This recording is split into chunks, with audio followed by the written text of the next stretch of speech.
Yeah, hello, John Clements for the UMass Fruit Advisor.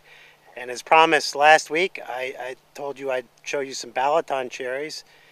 It's Monday, July 9th, 2007, and it's a rather warm day. The dew point's about 70 and the temperature's about 85. So I'm trying to hang out in the shade here a little bit, picking some of these Balaton cherries. Now, Balaton is a tart sweet cherry. Ripens a little later than Montmorency. I'd say they're just ready for picking this week now. It has red flesh, and I think makes a real good cooking. And you can eat them fresh too. It doesn't have the same amount of tartness that a Montmorency has. It's got a little more sugar. So I think they're acceptable to eat out of hand too. So that's Balaton. That's a cherry from originally from Hungary, the Amy Iazoni, now at Michigan State, brought over to the U.S. The only downside I could think of it, they can be picked stemless, which is kind of nice. Downside though, the yield has a tendency to be a little less than I'd like to see. So that's Balaton. And then let's quickly look at one other cherry that's ripening up this week, a sweet cherry called Regina. Here's Regina. This tree happens to be on Gisela 6 rootstock. Regina is a cherry that's quite popular, I understand, over in Germany where it's from. It holds up pretty well with rain, doesn't crack or split, doesn't seem to too much. A large fruit size. You'll notice the crop on it is a little bit on the light side. I've had a little problem getting good yields with Regina. But other than that, I think it's a well-adapted late sweet cherry, ripens just before Sweetheart here on the East Coast. So again, Regina is a cherry I'd probably recommend. So, John Clements for the UMass Fruit Advisor. That's it for today. Stay cool, trying to beat the heat here, and we'll check in again with you in a week or so.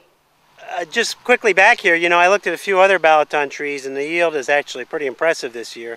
Last year was a little bit light, so it's so heavy, in fact, that some of the cherries are a little smaller than I'd like to see them on this Balaton. And I also wanted to tell you I'm going to make a cherry pie with Balaton.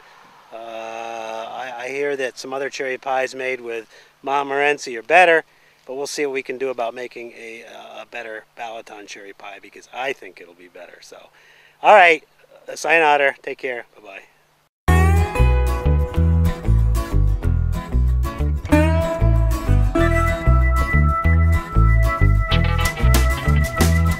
This is absolutely the best piece of cherry pie I ever ate. And it's made out of Balaton cherries, right? Which are good for Well, I don't know what it's made out of, but it's good. All right. Definitely better than Montmorency, particularly those from Wynn. It is. It's outstanding. And you know what kind of cherries are in it? No, I don't. It's called Balaton. Balaton? Balaton. Good, huh? Best cherry pie ever, right? Is that the best cherry pie you ever ate? Yep. Yep. All right, just tell me what Boy. you think of that Balaton cherry pie, Bill. Well, I'm happy to stop doing some actual work to come over and have this outstanding cherry pie. The cherries are not too tart. They've got great color. The pie itself is terrific. It's friggin' delicious. It is? Yeah. And it's made with Balaton cherries. Balaton. Balaton. Oh, Balaton's the beer. So how's the Balaton cherry pie? I don't know. I have to eat a little bit more.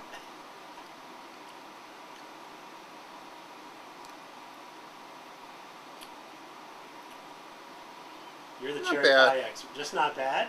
I think mine's better.